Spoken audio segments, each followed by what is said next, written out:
दरम्यान पायधुरीमधील या घटनेनंतर कलिंगडाचे दर मात्र घसरलेत। सध्या मुंबई कृषी उत्पन्न बाजार समितीमध्ये कर्नाटक आणि महाराष्ट्रामधून कलिंगड येत आहेत। मात्र ग्राहकांनी या कलिंगडाकडे पाठ फिरवल्यामुळे कलिंगडाचे दर घसरलेले आहेत।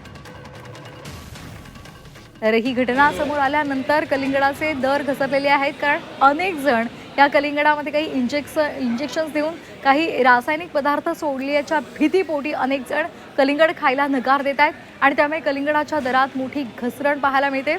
याचा आढावा घेतलाय आमच्या प्रतिनिधींनी स्वाती नाईक यांनी। पाहूयात। मुंबईतील पायधुनी भागात टरबूज खाल्ल्यामुळे म्हणजेच कलिंगड खाल्ल्यामुळे एका कुटुंबाच्या 4 व्यक्तींचा मृत्यू झाला होता। त्या प्रकरणाची चौकशी सध्या सुरू आहे। विषबाधा झाल्यामुळे हे झाल्याचं समोरच असलं तरी पण टरबूज खाल्ल्यामुळे हे प्रकरण झाल्याची चर्चा पसरल्यामुळे त्याचा परिणाम आपल्याला मार्केटवर दिसून येत आहे। आपण आहोत नवी मुंबईतील कृषी उत्पन्न बाजार समितीमध्ये, जिथे टरबूज मोठ्या प्रमाणात विकले जातात। महाराष्ट्रातून तसेच देशभरातून जे हे आहेत कलिंगड जे आहेत ते इथे येत असतात। आपण बघतो की आता सध्या मे महिना सुरू आहे आणि उन्हाळ्यात या कलिंगडांची खूप मागणी असते आणि त्याचं उत्पन्न देखील घेतलं जातं।